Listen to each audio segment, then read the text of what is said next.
Du coup les amis, comme vous le savez, j'ai des soucis avec le réservoir du Fox. Du coup là j'ai remis un tour de lessive dessus de voir pour le week-end. Du coup un ami il avait un contact pour un deuxième Fox dans une caisse. Du coup bah le voilà, je l'ai acheté, je l'ai payé dans l'état à 100 €. Il tourne pas, il y a de la compression, il est pas mal. Il a au compteur il a 1000 km, 1800 km. Sachant qu'il y a encore l'entraîneur, le câble et tout ça, du coup à voir. Après les compteurs c'est fiable ou pas.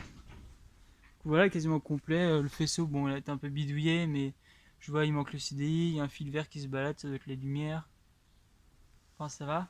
Du coup, c'est un modèle qui est équipé de clignotants, comme vous l'avez vu. Bon, en même temps, on peut pas les louper, hein. Clignotants et avec réservoir d'huile. Du coup, pas besoin de mélange. Avec le petit témoin de manque huile.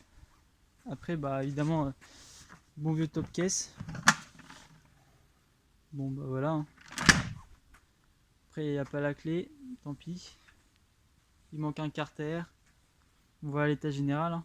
Bon, il est quand même il était dans une casse. Ça faisait 6 mois que le gars il l'avait.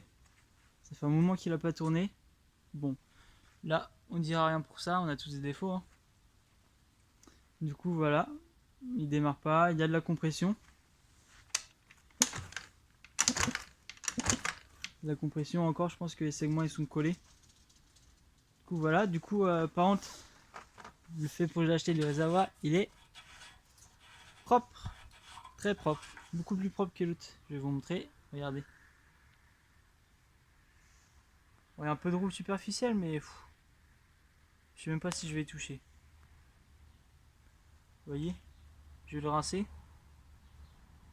Mais franchement, celui-là il est propre. Comparé à l'autre, il est largement plus propre. Faut que je retrouve un autre bouchon parce que ça, je vais faire des cauchemars. Évidemment, il n'y a plus la clé. Du coup, bah, adieu Neyman. Adieu, adieu. Je vais voir. Du coup, là, ce qui me paraît bizarre, c'est qu'il n'y a pas de bouton pour les feux.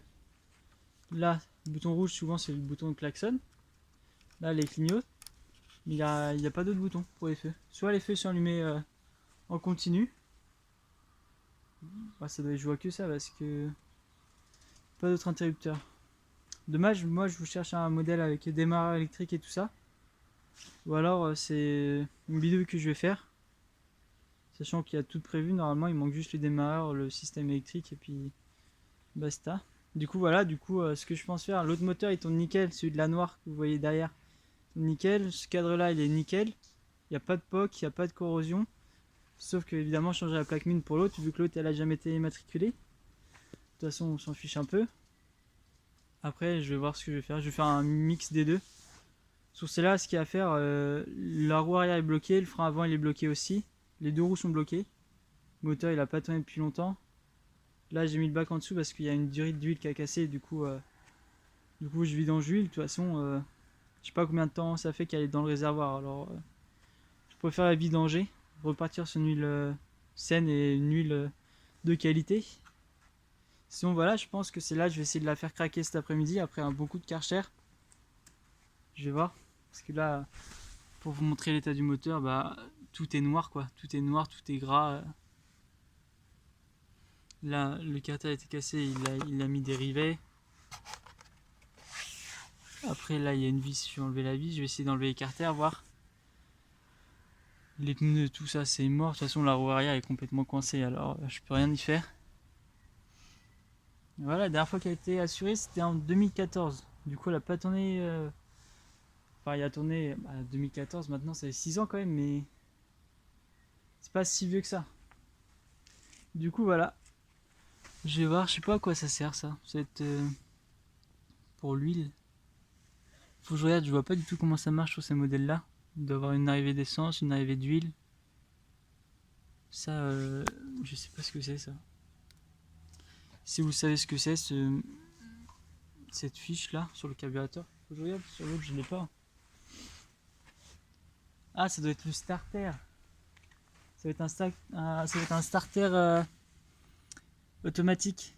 Putain, c'est bien ça, hein. C'est pas mal. C'est bien, c'est une machine qui a un peu d'options, mais des options pratiques. Starter automatique, réservoir d'huile, les clignotants. Pour moi, il manque juste le démarreur électrique. Mais encore ça, je pense que ça se bidouille. Je suis bien fait sur l'autre alors. Derrière, il y aura une vidéo qui va sortir. Je sais pas quand, mais il y aura une vidéo pour vous montrer comment installer un démarreur électrique sur une Brel. Du coup, voilà. Je vais vous laisser là-dessus. Hop, une petite vue d'ensemble. Bon, elle est moche, hein. Mais on va peut-être en faire un truc sympa. Bon, allez, voilà. À la prochaine.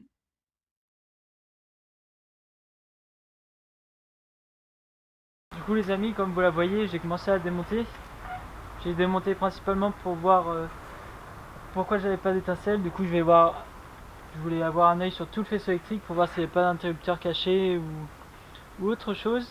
Du coup, là, je vais complètement à démonter. J'ai trouvé la panne. Pourquoi j'ai pas d'image, c'est que c'est un CDI spécifique en 3 broches, spécifique aux allumages à capteur interne. Du coup, voilà pourquoi ça démarrait pas avec l'autre, avec un CDI 103 classique. Du coup, voilà, je vais la démonter entièrement. Et voilà. Allez, c'est parti.